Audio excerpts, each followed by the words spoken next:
Salut les monstres, j'espère que vous allez bien.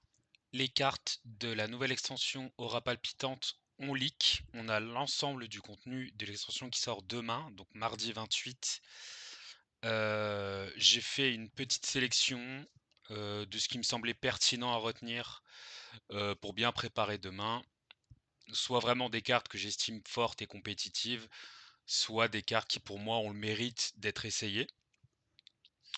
Et du coup, je vais faire ça avec vous aujourd'hui et n'hésitez pas à me dire en commentaire ce que vous pensez, des cartes que j'ai retenues et si vous avez des cartes en tête que j'ai peut-être oubliées dans la liste. Donc on y va. Donc la première carte que j'ai retenue, c'est Celebi. Celebi, carte extrêmement intéressante, pour 2 raisons.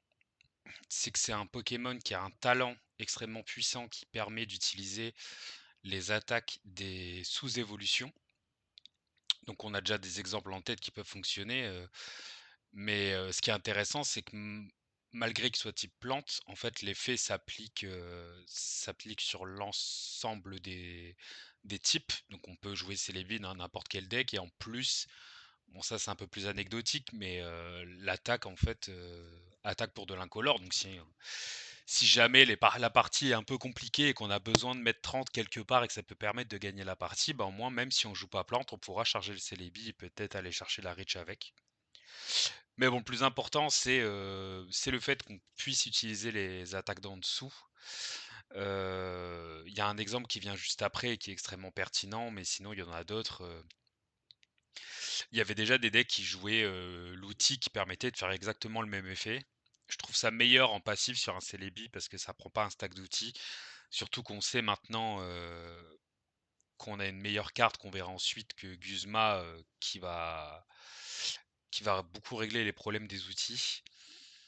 Donc, très bonne carte et notamment avec la prochaine qui est le Grovyle, qui est donc la sous-évolution de Junko,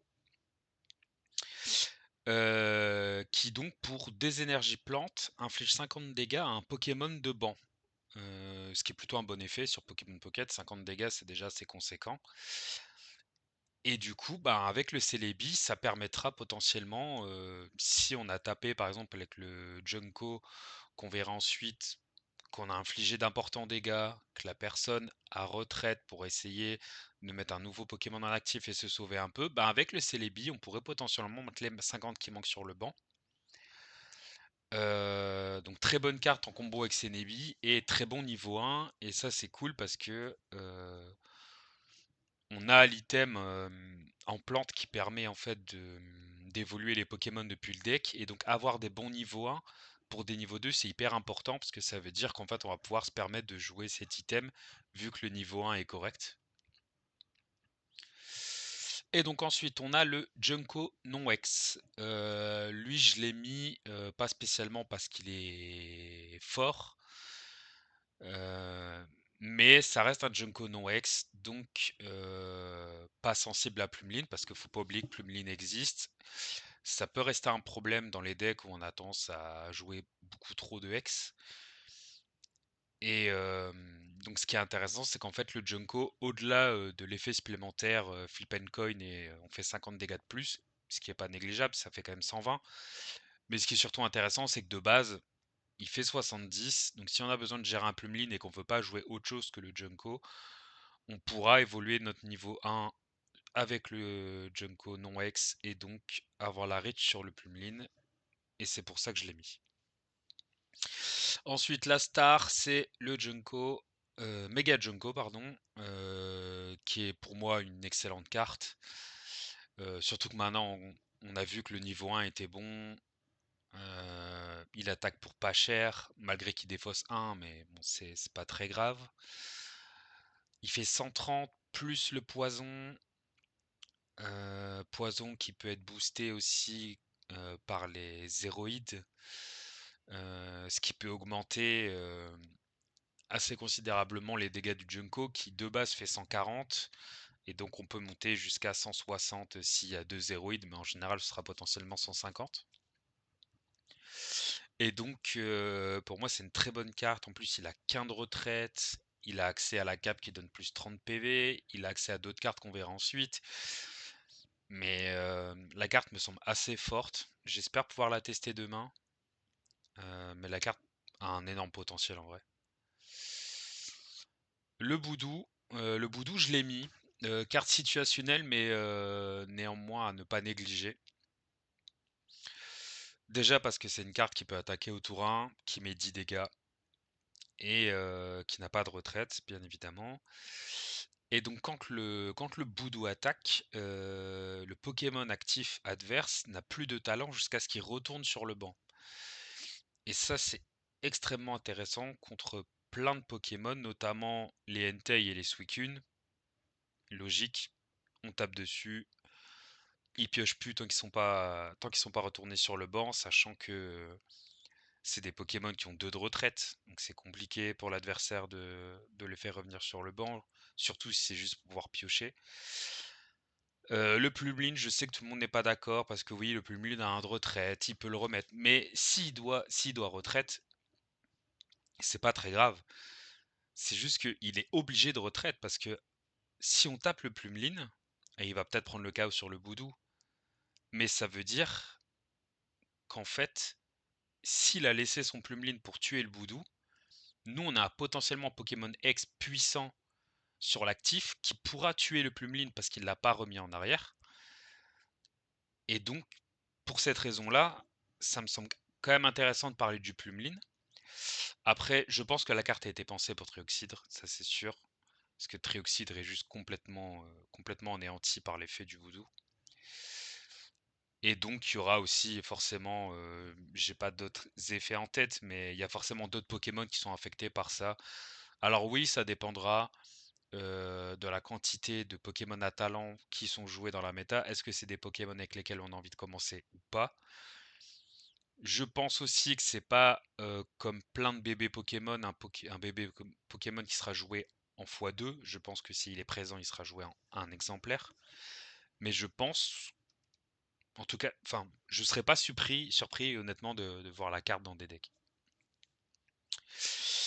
Ensuite, le casse-forme en forme soleil, je l'ai mis pour une raison. Je suis pas spécialement sûr que la carte soit excellente. Néanmoins, les stats vont être de plus en plus joués. Ça, on en est certain. Aussi parce que on va en voir des suivants qui sont vraiment puissants. Il y avait déjà des stats qui étaient joués. Et l'air de rien, la plante et le combat sont clairement mis en avant sur l'extension.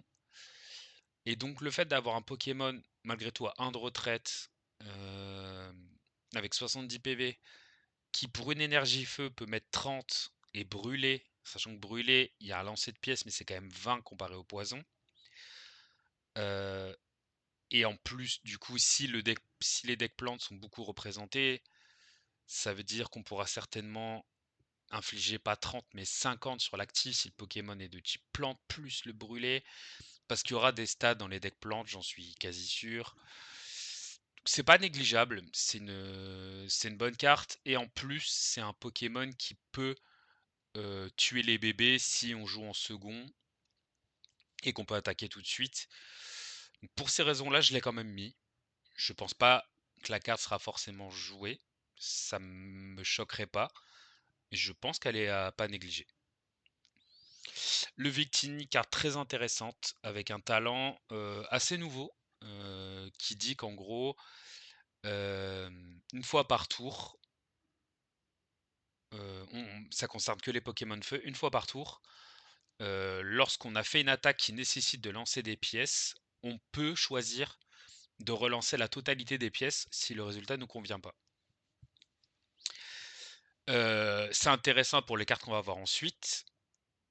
Et du coup, je vais vous parler en même temps des cartes qu'on va voir ensuite, plus d'une autre carte, pour que vous compreniez un peu pourquoi je l'ai mis.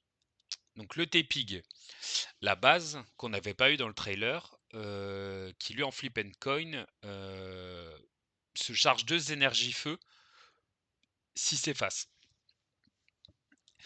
Donc l'attaque est pas excellente, elle est pas mauvaise, si on fait face c'est plutôt bon, malgré qu'il ait 60 PV quand même, mais c'est pas mauvais. Et du coup, ça va avec ça, qui donc lui, on l'avait vu dans le trailer, mais il fait 70 plus 30 par face, qui correspond au nombre d'énergie feu sur le Pokémon. Donc de base, s'il est chargé normalement, il a 3 énergies feu, on va lancer 3 pièces. Pour chaque face, il fera 30 de plus. Ce qui est intéressant du coup, c'est qu'avec la base, il se charge très vite. Bon, faut le bonbon, hein, ça c'est la base et ça c'est un niveau 2, faut le bonbon. Ça c'est sûr. Et les deux peuvent bénéficier en fait du talent du Victini.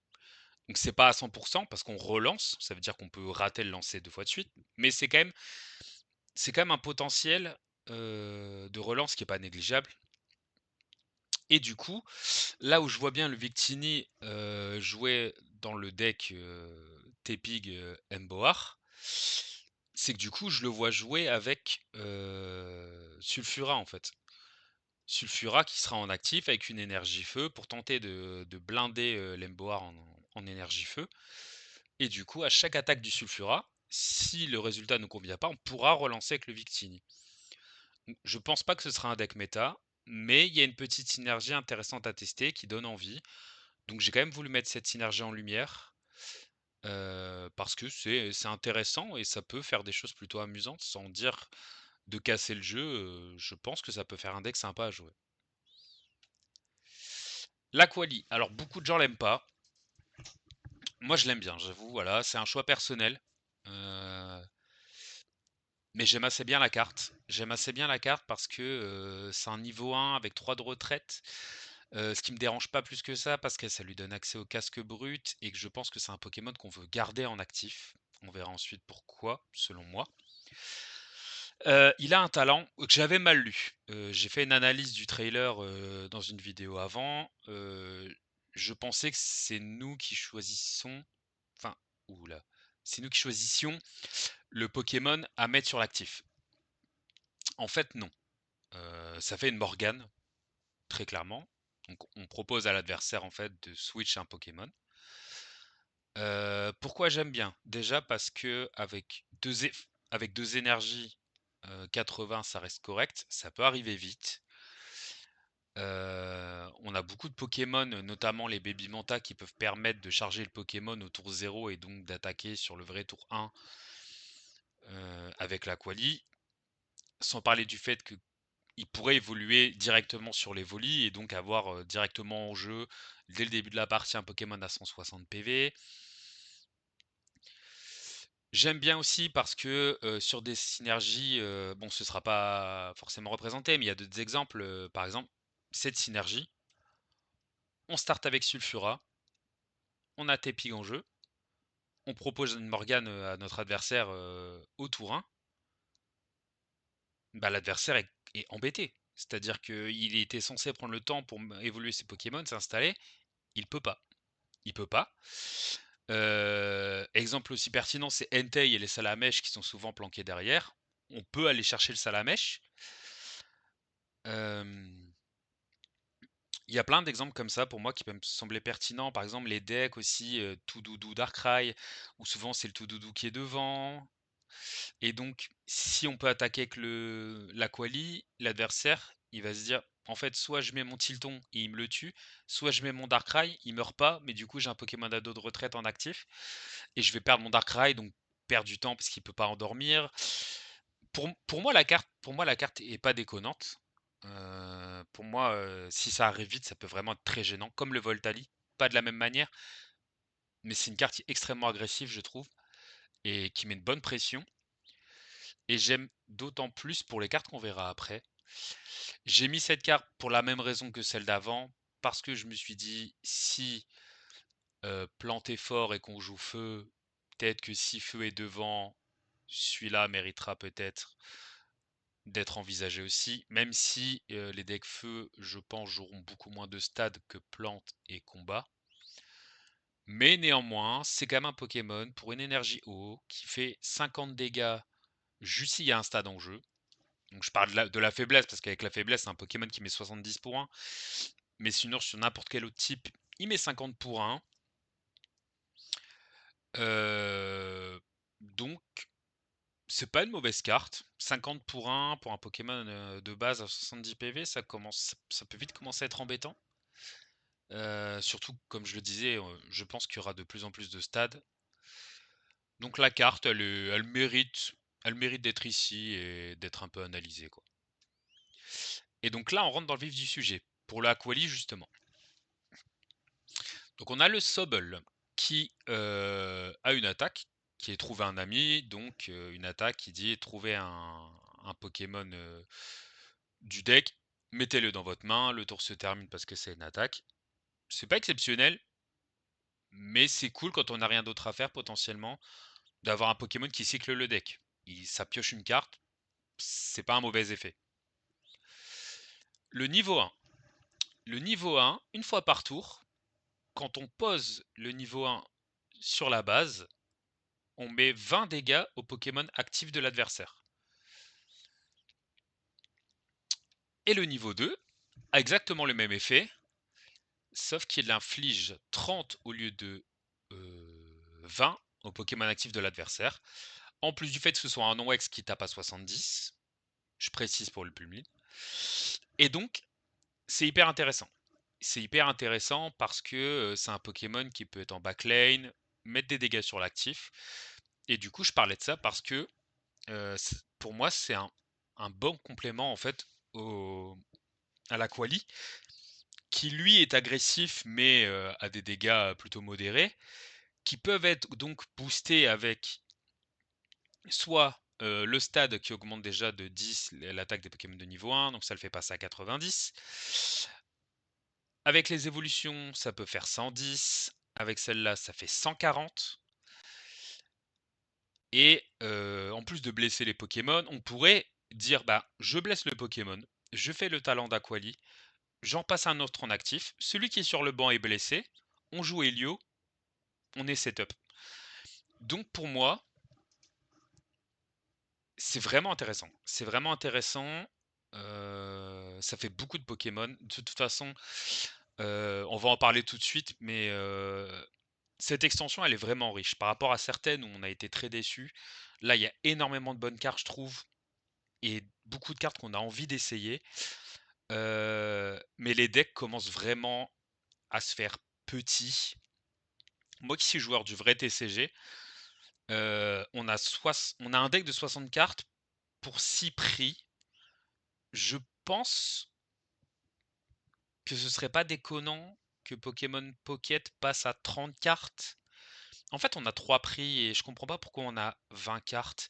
Mais là, il commence à ajouter trop de contenu, les choix commencent à être difficiles. Je pense que les decks mériteraient grandement de passer à 30 cartes au lieu de 20. Parce que là, on doit jouer. Le deck, pour moi, est intéressant. Peut-être pas fort, mais je pense que c'est une bonne liste.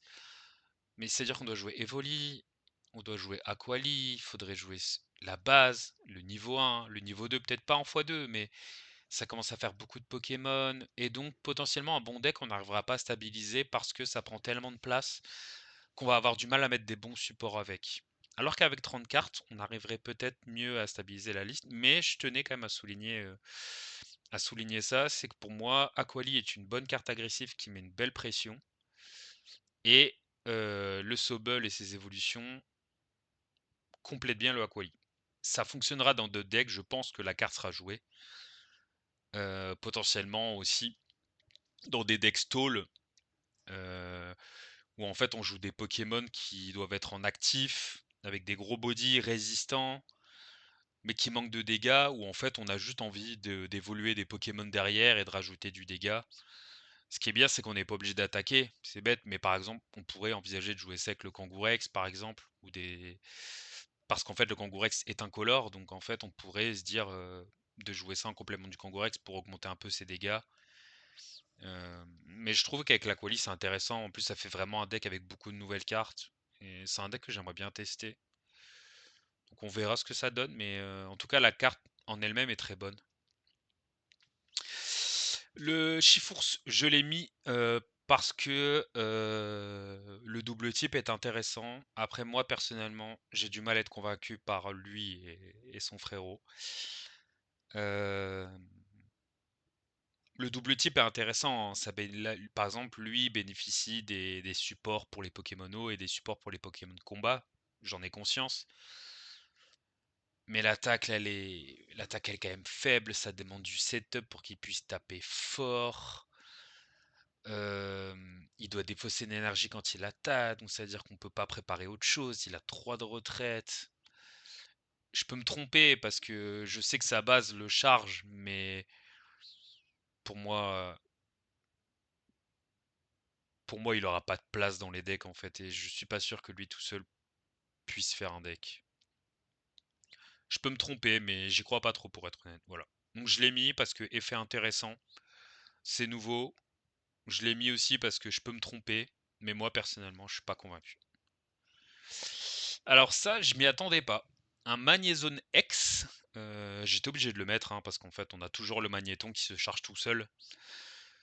Donc à partir de là, bah, la carte est OK, hein. Bon, elle bénéficie pas du stade, donc peut-être un peu dommage qu'on soit à 130 et à pas 140, mais bon, ce sera peut-être joué avec des decks qui arriveront à mettre des dégâts avant, mais la carte est vraiment pas mauvaise. Il y a beaucoup de decks qui jouent Magnéto en support et on pourrait très bien envisager de jouer peut-être un Magnézone en finish si on en a besoin. Et la carte est pas mauvaise et comme on a le Magnéton qui se charge tout seul, c'est juste bon en fait. J'ai pas grand chose à dire parce que en fait il fait la même chose que le Magnézone d'avant, donc pas le nouveau qu'on a eu qui peut s'immuniser enfin qui peut empêcher l'attaque. Mais celui d'avant qui mettait 110 et qui défaussait 1, là comme c'est un X, il fait 130 à la place. C'est juste OK en fait, ça pourrait très bien être joué en fait. Donc voilà, je l'ai mis parce que la carte est bonne. Le Toxtricity, je l'ai mis parce que, hem, sans dire que j'y crois, pour moi la carte elle peut vraiment être très gênante. On a quand même un Pokémon qui attaque pour 2 énergies électriques, ce qui peut arriver vite. Mais l'idée c'est pas forcément de le jouer vite, mais c'est qu'on a quand même un Pokémon, pour 2 énergies électriques qui met 40. Mais ce qui nous intéresse, c'est que si, hem, un Pokémon a été mis KO au tour d'avant par l'adversaire. Attendez, je relis parce que ça se trouve j'ai mal lu. Non, c'est ça, hein. Donc si l'un de nos Pokémon a été mis KO par un Pokémon de l'adversaire, au lieu de mettre 40, l'attaque, fait 100. Pour 2 énergies, 100 c'est déjà pas mal. Et en plus, on n'est pas sur du flip and coin. Et c'est ça que je voulais quand même souligner. C'est qu'en fait, l'attaque fait 100 et paralyse à 100%. Paralysé, c'est-à-dire que si l'adversaire n'a pas la possibilité de retirer le statut, il peut ni attaquer ni retraite. Et ça, c'est certain. Il n'y a pas de lancer de pièce, il n'y a rien. Et en fait, il y a beaucoup de Pokémon, soit qui ont un gros défaut, comme défausser toutes les énergies, ou alors de lancer des pièces. Là, on a quand même un niveau 1 qui tape pour pas trop d'énergie, qui peut mettre 100, qui peut paralyser. Alors je sais pas si on le jouera, mais la carte en elle-même est pas mauvaise. Enfin, après un KO, ça peut être un enfer, hein. Si le Toxtricity colle 100 et le mec a pas de réponse et il est bloqué, il se dit bon ben je passe mon tour, bah peut-être qu'on peut retreat et prendre le KO. Peut-être que c'est les 100 dégâts qui manquaient et le tour qui nous manquait. Donc je l'ai mis parce que pour moi c'est pas une mauvaise carte en fait. Surtout paralysé, c'est un très bon effet et le fait qu'il paralyse à 100% sans perdre les énergies ni rien, c'est quand même pas négligeable. Le Morpeko, pareil, je l'ai mis. Le Morpeko, je l'ai mis parce que, l'air de rien, on a un Pokémon qui fait 40 pour 1 s'il est pas blessé. Alors, si on commence avec, mais qu'on est second à jouer et qu'en face il y a un bébé qui nous a mis 10, c'est nul. Je dis pas le contraire. Mais tout le monde ne fait pas ça, ça arrive. Encore une fois, je suis pas sûr que la carte sera jouée. Mais on a quand même un Pokémon du coup qui met 40 pour 1 s'il est pas blessé. Ce qui peut être bien au début et aussi à la fin. Si on a besoin d'aller, avec un Helio, d'aller finir un Pokémon, bah, avoir un petit truc s avec une énergie qui permet, de mettre les dégâts manquants, ça peut être intéressant. Et en plus, si par exemple des decks hauts sont joués et fort représentés, comme, comme celui-ci par exemple, 60 PV, on commence avec ça, on peut pas retraite, on passe notre tour, l'adversaire commence avec ça, on est KO. On est KO. Et donc, je voulais quand même le souligner parce que même sur un Suicune, enfin avoir un Pokémon qui est là et qui met 60 tour 1 à Suicune, c'est chaud quoi. Donc c'est méta dépendant, mais la carte mérite d'être là aussi. Alors ça, j'y crois pas trop, mais je l'ai mis. Si jamais ça peut donner des idées, on a quand même un Pokémon en vrai, de niveau 1, qui est moins fort du coup que le Noctunoir. Enfin, qui est beaucoup moins fort, mais c'est un niveau 1 et pas un niveau 2. Qui dit qu'une fois par tour, on peut move 30 dégâts de l'actif sur lui. 30 dégâts, c'est pas mal. Encore une fois, ça peut être marrant avec des decks qui stole la mort. Le seul truc, c'est qu'il faudrait pouvoir le soigner lui aussi. Et j'ai pas trop de Pokémon en tête à part le Shaymin qui soigne 10 à tout le monde si j'ai pas de bêtises. Mais sinon, en général, les bons soins soignent l'actif. Mais la carte est plutôt marrante. Enfin, il y a forcément des gens qui auront envie de stall encore une fois avec des gros Pokémon en actif et d'essayer de soigner avec ça. En plus peut-être du Wimessia, hein, on verra. Mais du coup, je l'ai quand même mis parce que le talent est pas inintéressant. Le Bonsly, nouveau bébé. J'ai surtout mis parce que c'était un nouveau bébé, parce que je sais pas trop où on peut aller avec cette carte. Parce qu'il met 10 et il dit que les attaques utilisées par le Pokémon défenseur infligent 32 moins en prochain tour. Alors le truc c'est que c'est jusqu'au prochain tour, donc en soi, ça peut nous faire gagner un tour, parce que du coup, peut-être que l'adversaire n'aura pas les dégâts nécessaires pour tuer le Bouncely, mais le truc c'est que j'ai l'impression que c'est un peu gagner du temps pour gagner du temps. Je peux me tromper, mais je pense qu'on aura mieux à jouer. Peut-être encore une fois, peut-être dans des decks combat, parce qu'ils bénéficient quand même du coup de tout le package combat qu'on va avoir, de ce qu'on a déjà, et et donc il peut quand même faire plus que 10, moins 30 en début de partie, ça peut être intéressant. Mais du coup, je sais pas si j'ai pas la vision, mais je le vois pas spécialement jouer dans des decks aggro. Je pense qu'on aura mieux, on pourra certainement jouer des Bugans plutôt. Mais peut-être que dans des exemples un peu bêtes, mais dans des decks style Grolem où on a envie de stall un peu, enfin de gagner du temps, peut-être qu'avoir ce petit Pokémon qui peut tempo gratuitement et nous permettre de charger le Grolem derrière, par exemple, ça pourrait avoir un intérêt. Mais sinon, c'est pas le meilleur bébé qu'on ait, quoi. Le Riolu, j'en avais parlé dans le trailer. Il y en a un qui fait 20, mais il a 2 de retraite, j'ai vérifié. Le fait qu'il ait un de retraite, pour moi, c'est quand même important. Et je pense que souvent, on sera content d'avoir un Pokémon qui peut faire 40, même si on perd 10 sur l'attaque. Mais avec tous les bonus sur le type combat, je pense que c'est trop important. Et du coup, je pense qu'on jouera ce Riolu-là, pardon. J'en suis assez persuadé. Le Lucario, je l'ai quand même mis, même si je pense qu'on le verra pas. Parce que si on veut jouer un Lucario non ex, bon celui-là, un de retraite, l'autre dont je parle a 2 de retraite, mais avec tout ce qu'on a, je pense que beaucoup de gens pensent au Lucario non ex qui, en talent passif, permet au Pokémon combat d'infliger 20 dégâts en plus au Pokémon actif. Et du coup, je vois pas celui-là jouer. Je l'ai quand même mis parce qu'il est là. Il peut faire de gros dégâts, mais je pense que si on veut jouer un Lucario non X, l'autre est quand même bien meilleur.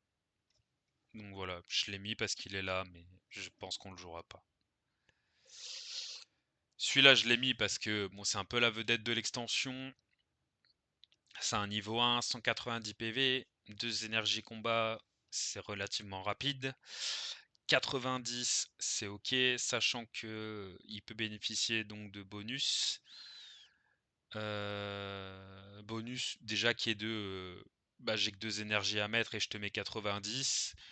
Et si tu me tues pas, bah, au prochain tour, je mets 140. 140 sans compter les boosts dont il peut bénéficier dans la nouvelle extension et potentiellement des cartes d'avant. Donc, bon, la carte, c'est juste hyper bourrin, c'est hyper violent. Euh, je pense que la carte sera jouée, testée, sûre. Et en tout cas, ils veulent qu'on joue la carte et ils veulent que la carte soit bonne parce il a beaucoup de support. Donc à voir s'il arrive à faire ça, à prendre sa place dans la méta. Mais je vais pas m'attarder sur le Pokémon. L'attaque, elle est pas hyper intéressante en termes de mécanique, mais c'est efficace quoi. Ça met des beignes et c'est ce qu'on veut avec Lucario, j'imagine. Le Toxicroak, je l'ai mis encore une fois parce que du coup c'est un type combat, c'est un niveau 1. Donc comme il est type combat, il bénéficie encore une fois de tout le package. Il attaque que pour une énergie et il empoisonne. Et donc je l'ai mis parce que le fait d'avoir un Pokémon combat qui met 40 voire plus avec tous les packages pour les Pokémon combat plus potentiellement les héroïdes, on commence à avoir un Pokémon qui peut, en plus de donner qu'une seule récompense, d'avoir un Pokémon qui peut commencer à faire des sacrés dégâts quand même. Donc, et sans oublier que il one-shot Plumeline, c'est-à-dire que avec les 40 plus les 20 de la faiblesse, il met 60, avec le poison il met 10, Plumeline est one-shot. Donc à voir, je pense pas que c'est un Pokémon excellent, mais je voulais quand même le souligner parce que du coup c'est un Pokémon de combat qui attaque pour une énergie et qui empoisonne. Donc ça peut être désagréable en vrai, je pense. Le seul problème c'est ces deux de retraite en vrai. Le Galam, c'est pareil, je l'ai mis. Le seul truc qui m'embête en fait, c'est même pas les deux de retraite, c'est le fait que c'est un peu lent, 3 d'énergie dans des decks combat parce qu'on n'a pas trop d'accélérateur. Après, c'est une combat et 2 incolores. Donc est-ce que on peut tricher un peu? Peut-être. Peut-être qu'il sera pas joué dans du. Peut-être qu'on le jouera pas, je veux dire, dans du full combat. Peut-être qu'on le jouera avec du psy. Mais on a quand même un Pokémon du coup non ex euh, avec des bonnes bases parce qu'on en a une qui permet de retourner sur le banc et tout ça, on les connaît. Mais du coup, on a quand même un Pokémon non ex qui dit que quand il y a un stade en jeu, ce qui risque de très souvent arriver maintenant, bah, il met 140 l'air de rien. 140, c'est assez énorme. 140 pour un non-ex, sans contrepartie, mis à part le fait d'avoir un stade, il est type combat. Franchement, je vais pas dire qu'il est excellent, mais je pense que il mérite qu'on en parle un peu parce que le fait qu'il ait deux incolores, ça peut permettre de l'accélérer avec autre chose. Et 140 pour un Pokémon non-ex, ça peut vraiment faire mal, quoi. Pareil, le Crustle X, je l'ai mis parce que en fait, c'est un Pokémon à 3 de retraite, donc il peut bénéficier du casque brut. Casque brut. Et j'ai oublié casque brut, je crois que c'est celui qui inflige des 20 dégâts. J'ai oublié son nom. Mais l'autre casque qui permet de prendre moins 20 sur les attaques ou moins 30, moins 20 je crois, c'est moins 20. Donc il peut bénéficier de ça. Il tape pour 2 énergies à 90 et il est type combat.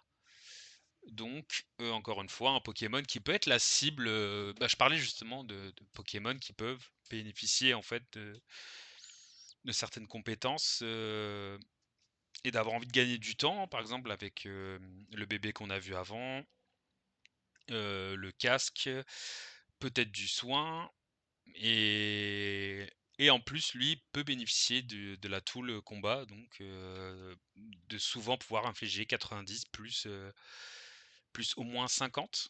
Donc je l'ai mis parce que c'est un Pokémon qui peut taper vite et du coup qui bénéficie des boosts de combat qu'on va avoir là demain quoi. Donc le Chifour, j'en ai parlé juste avant, il n'y a pas grand chose à dire, c'est la base des deux autres. Pour une énergie, il se charge de 1. Ça permet de l'accélérer, mais moi je crois pas à ces évolutions. Donc on verra, hein, je peux me tromper. Les gens ont l'air hype, mais je sais pas si les gens sont hype par le côté double type qui a l'air intéressant, et je dis pas le contraire. Mais mais pour moi les attaques sont trop mauvaises en fait. Mais je peux me tromper, on verra.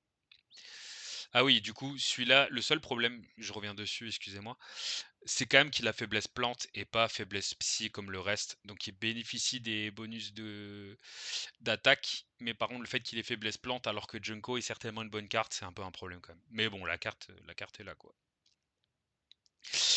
Le Sévipère, je l'ai mis pour d'autres raisons qu'on verra ensuite, mais l'air de rien, on a une base à une retraite, 70 PV,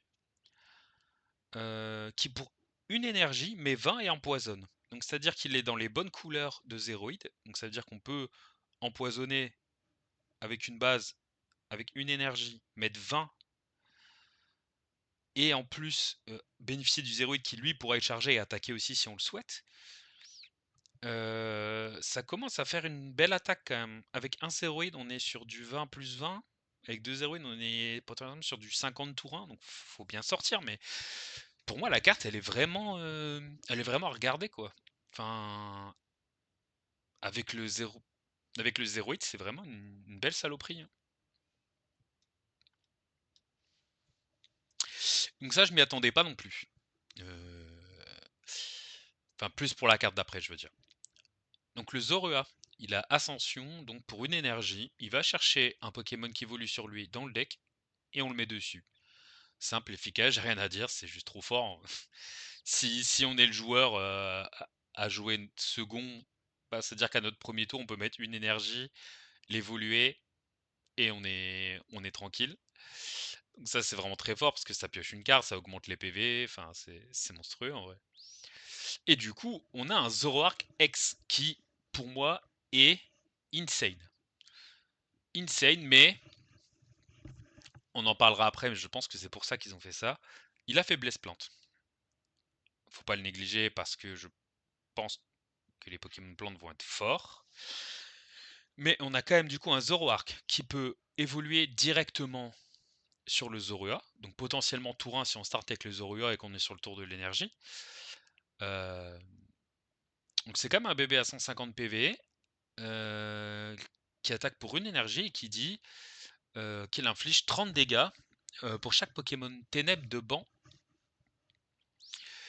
enfin sur notre banc, et du coup ça représente quand même 90 dégâts pour une énergie, ce qui est ok, ce qui est peut-être un peu faible sur le long terme, mais ce qui est ok en début de partie, et le deck se veut agressif. Ça fait quand même 90, ça fait potentiellement 100 euh, avec le stade qui augmente les dégâts des Pokémon de niveau 1 de 10. Et moi, je pensais du coup aussi pouvoir peut-être profiter de ça et de jouer ben, justement le zéroïde qui est ténèbres, et donc les pics venins. Et donc d'avoir un banc de zéroïdes, de pics venins sur le Zoroark, d'empoisonner, d'augmenter les dégâts et d'avoir quand même un Pokémon qui peut arriver à 120 dégâts. Et puis si le Pokémon n'est pas soigné ou pas retreat, ça commence à taper fort, je trouve. Et donc on a plein de tools, c'est pour ça que j'ai mis ça, parce que c'est un Pokémon ténèbres. Moi, en fait, j'aime bien jouer entre 5 et 6 Pokémon de base. Et du coup, si on joue des zéroïdes avec les pics venins, on pourrait très bien jouer un Sévipère au cas où, pour avoir un Pokémon qui bénéficie aussi du talent du zéroïde en fait. Et donc, pour moi, la carte est... Je je vais me brûler un peu, mais pour moi, la carte est excellente. La carte est excellente. Euh, En plus, le fait qu'il ait besoin qu'une énergie pour attaquer, ça permet aussi de jouer Darkrai derrière. Et donc, en fait, on pourrait envisager d'avoir un deck Zoroark, Zeroid, Darkrai, de mettre l'énergie sur le Zoroark pour taper, et après, on charge le Darkrai pour mettre les dégâts en plus. Donc, pour moi, le deck peut vite tabasser. Enfin, je pense qu'on peut vite se faire calmer, quoi. Donc, à voir, mais pour moi, la carte, elle fait peur quand même, hein. Lui, je l'ai mis plus pour les gens qui aiment bien embêter le monde. Alors, j'en fais partie des fois, mais en gros, il dit juste que c'est un niveau 1 pour 2 énergies, qui met 40 et qui dit que l'adversaire peut plus évoluer concrètement. Euh, Donc, si vous êtes une mauvaise personne, il y a certains decks qui ne pourront plus jouer et ces gens-là vont vous haïr et peut-être désinstaller le jeu. Il y a d'autres decks contre qui ce sera nul, hein, mais il y a des joueurs que vous allez blaser complètement, quoi. Donc, je l'ai mis parce que c'est horrible. Lui, je l'ai mis, c'est comme le haut. Je l'ai quand même mis du coup avec la base. Euh, donc lui, je le trouve. Alors les gens pensent l'inverse, mais moi j'ai du mal. Il attaque pour 3 énergies, dont 2 ténèbres. Contrairement à l'autre, où si on peut faire le talent de prendre une énergie incolore, enfin l'attaque, et de mettre une énergie haut, il peut attaquer. Là, il attaque pour un tour en plus. Il faut un tour en plus pour pouvoir attaquer. Euh, Et le truc, c'est que oui, il bénéficie des avantages type du fait qu'il est ténèbres et combat, mais bah, l'attaque elle met 110, elle défausse une carte, il a 3 de retraite. C'est-à-dire qu'on défausse des cartes, encore une fois, c'est comme l'autre, mais sur des Pokémon qui ont 3 de retraite. Je,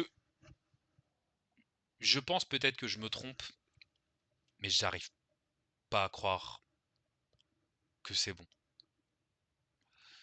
Je les aime pas en fait. Voilà, je le dis, je les aime pas. Pour moi, il y aura beaucoup mieux. J'essaierai peut-être, mais ou je sais peut-être moi-même surpris par des decks adverses, mais j'arrive pas à être emballé par les Chiefs, j'avoue. Donc je vais pas m'étendre là-dessus. Peut-être qu'il y a un truc que je vois pas. Le Zarud, je l'ai mis aussi parce que du coup c'est un Pokémon ténèbres. Euh, Il a quand même déjà il a un de retraite. Je précise la 1 de retraite à chaque fois, mais vous allez voir pourquoi.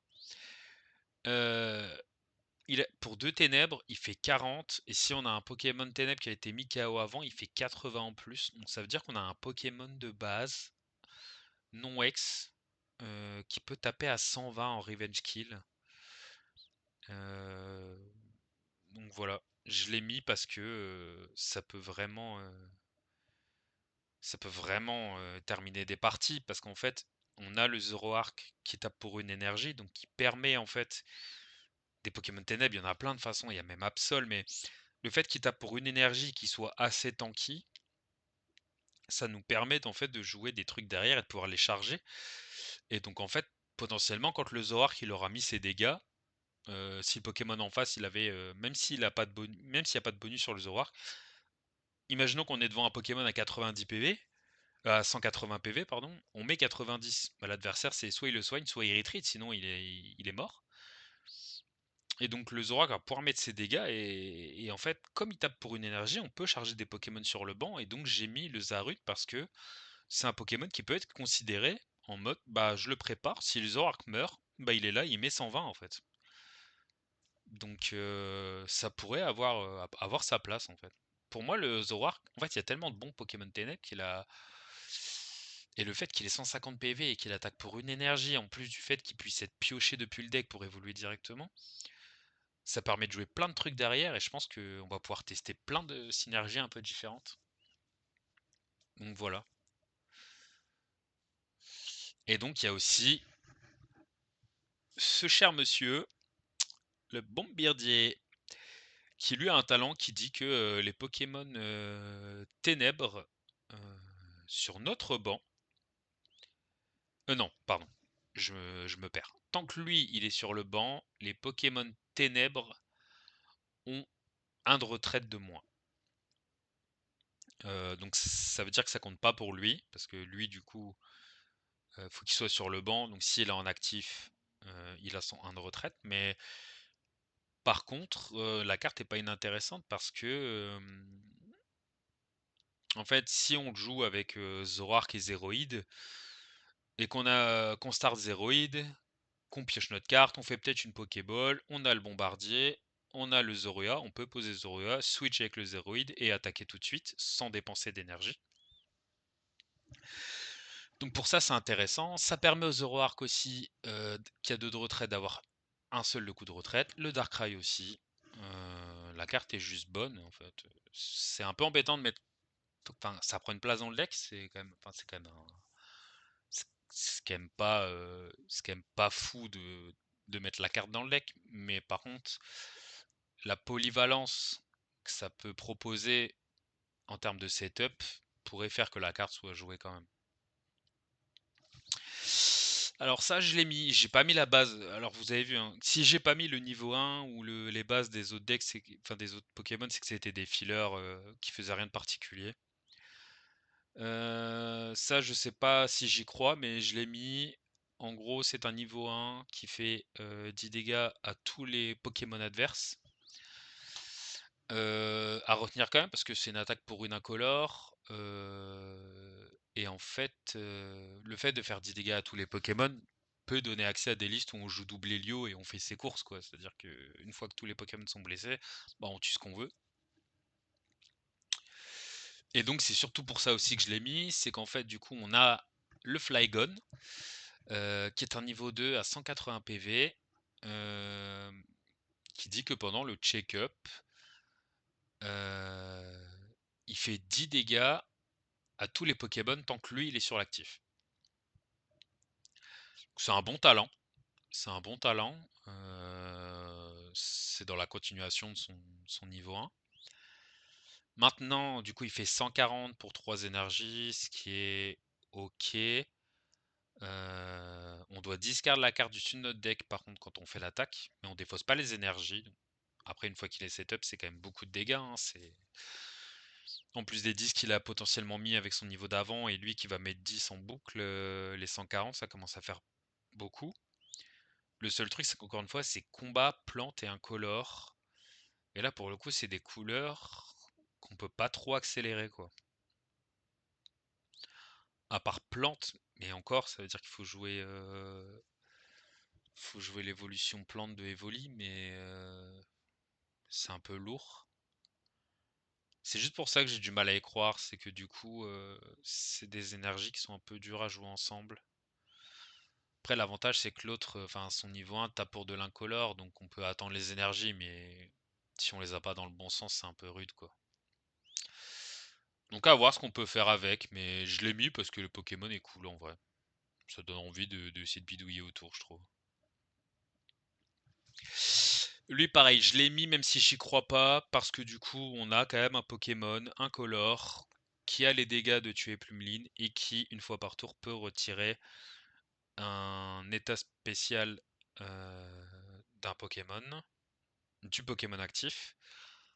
Le truc, c'est que c'est moins bon que Guériland, même s'il y a la contrainte de l'énergie psy. Et c'est moins bon que Ogerpon. Alors Ogerpon c'est un tout prize, mais bon, c'est un Pokémon de base, faut pas l'évoluer, il a plus de PV. Donc hein. Alors oui, c'est un Pokémon qui peut empêcher les statues, qui peut être chargé avec n'importe quelle couleur, qui peut tuer Plumeline. Mais le fait qu'il f- qu'il faut l'évoluer, ça me semble compliqué, mais je l'ai mis parce que il est là, quoi. Alors lui, je l'ai mis plus pour son niveau 2. Lui, il a une attaque qui dit en gros qu'il fait 20 fois le nombre de Pokémon dans notre main et sur le champ de bataille euh, qui ont l'attaque Puppy Pile. Alors le truc, c'est que j'ai pas vérifié. S'il y avait que Lillipup qui avait l'attaque peu pipile parce que si c'est le cas, bah, il fait 40 pour 2 incolores, donc c'est pas ouf. Surtout que ça veut dire qu'il faut avoir les deux à chaque fois. Bon, c'est pas impossible, hein, mais c'est pas terrible. C'est un Pokémon qui a faiblesse combat. Je pense qu'on a bien compris qu'il fait pas bon vivre quand on a faiblesse combat, mais voilà, je l'ai surtout mis pour le niveau 2. Le niveau 2 qui est donc, enfin, qui sont des Pokémon incolores, donc qui peuvent être chargés et donc accélérés avec n'importe quelle énergie. À partir de là, 3 pour une attaque, ça peut vite arriver.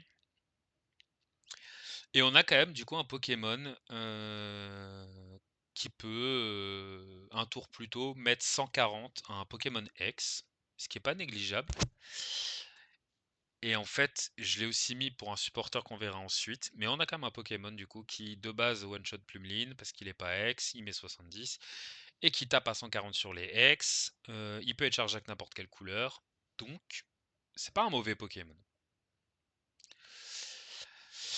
Alors, le Blower, c'est une excellente carte. Je pense qu'on verra plus Guzma parce que il a pas l'effet de détruire en masse comme le Guzma les outils, mais de toute façon les gens faisaient attention en général. De toute façon, soit Guzma était pas joué, soit quand les lits jouaient des Guzma, les gens juste évitaient de mettre deux outils en même temps. Le fait que ce soit pas un supporter et que ça remove un outil ou un stat, c'est super fort. Le seul problème que je vois, c'est ce que je disais juste avant, mais c'est qu'on commence à manquer de place dans les decks et c'est dur de mettre ça. Parce qu'en fait, déjà, je trouvais qu'on manquait de place dans les decks. Il n'y a pas de raison de ne pas jouer la glace chanceuse, pardon, parce que la carte bullshit trop. Enfin, juste quand on a de la chance et qu'on fait que des faces, on peut retourner une game. Et je dis ça parce que c'est le seul item un peu random qui est dans les decks et du coup c'est le seul qui pourrait être remplacé par Blower, mais en même temps j'ai pas très envie. Et c'est là que je suis embêté, c'est sur la place que commencent à prendre les cartes dans les decks. Je pense qu'on va finir par manquer trop de place en fait. Mais on verra, la carte est bonne, je pense que la carte sera jouée. Et je suis curieux de voir un peu comment les decks vont être agencés, mais ouais, je trouve que là, 20 cartes ça commence à être compliqué. La Corina qui dit juste que pendant ce tour, les attaques utilisées par le Pokémon actif combat, pardon, le Pokémon combat actif, inflige 30 dégâts de plus au Pokémon X. Donc voilà, ce sera joué x1, je pense, peut-être x2. Mais encore une fois, on manque de place. Moi, je vois bien jouer le Stade x1 qu'on verra après et la Corina x1. Je peux me tromper. Peut-être qu'on jouera pas Corina, mais bon, jouer deux stades, ça veut dire que si on a un stade, on peut pas poser le, donc on a une carte morte. Jouer deux Corina, comme c'est du portrait qu'on peut jouer un par tour, c'est un peu lent. Je pense que 1-1, c'est le bon juste milieu. Donc je pense qu'il y aura un stade combat et une Corina. Après, s'il y a beaucoup de discards de stades, peut-être qu'on jouera deux stades et une Corina, mais la carte est bonne, elle peut permettre d'infliger des grosses mandales avec tous les Pokémon de combat que j'ai montré avant, plus ceux qui existaient déjà. Donc, ouais, la carte sera certainement jouée. Moi, je la vois x1, mais au moins, ouais, x1, ouais. Kaby. Alors, la carte paye pas de mine. Je sais pas si elle sera jouée. Je sais pas si elle est bonne. Mais il y a quand même des choses qui me laissent croire que la carte pourrait être jouée dans certains decks. Je vous expliquerai après pourquoi. Je pense qu'elle pourrait être jouée. Et le Cheren, du coup, c'est pour ça que j'ai montré le toutou d'avant. Parce que le Cheren dit que ce toutou prend 100 dégâts de moins par les Pokémon X au prochain tour. Donc ça fait, il a 170, je crois, non 150. Donc ça fait un Pokémon à virtuellement 250 PV pendant un tour, qui en plus a quand même le potentiel de pouvoir taper fort. Je pense pas que ce soit un deck méta, mais le supporter fait que le Pokémon devient quand même vachement intéressant. Donc voilà. Le Parasol Lady, ça c'est... Moi j'aime bien en vrai. J'aime bien, j'aime beaucoup parce que en gros ça dit que on peut prendre un Pokémon haut en jeu, excepté les X, mais on s'en fiche, je pense que vous avez déjà compris pourquoi. Et on le met dans notre main. Et du coup, ça permet de récupérer le Pokémon qu'on a vu juste avant, qui met 20 quand il évolue, puis 30 quand il réévolue.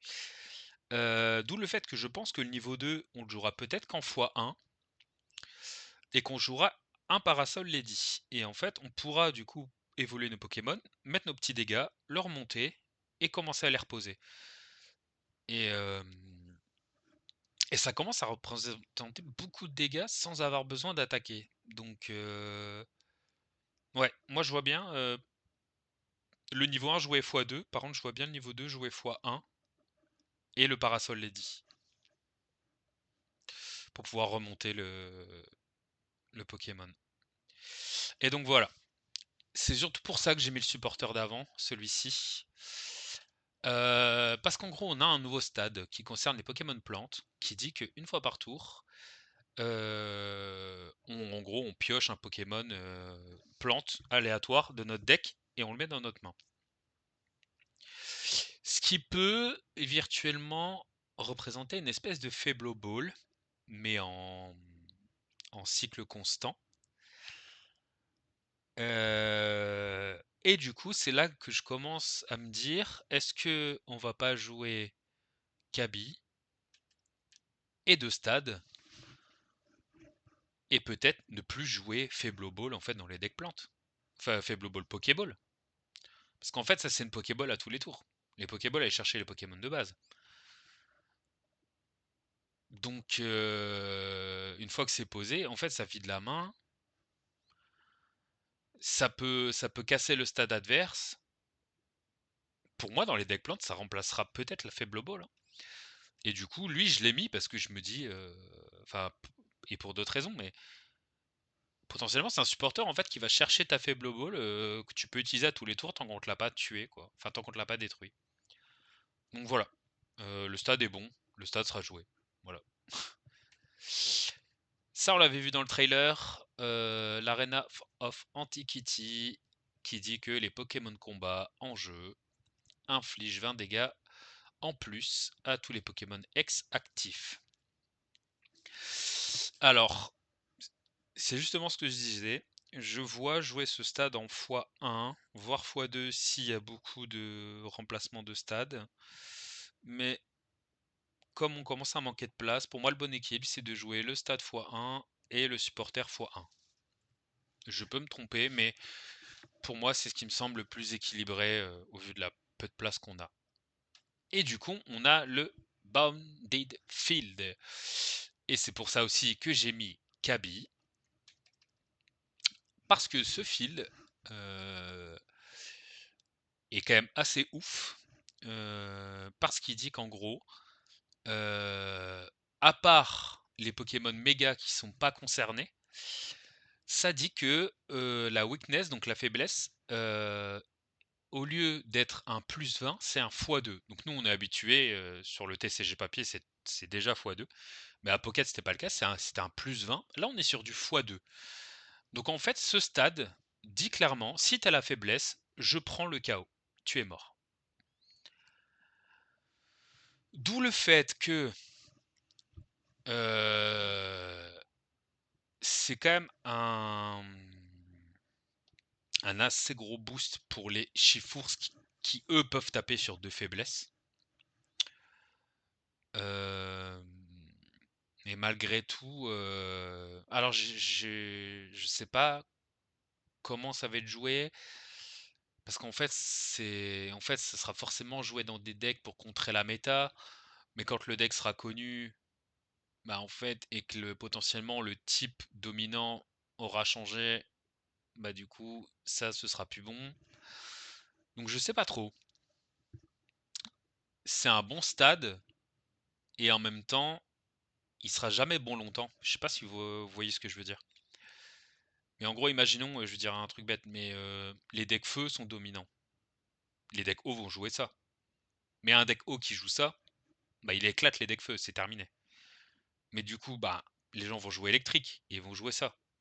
Mais comme avec ça, bah on va faire x2 sur les Pokémon eau, bah, c'est terminé.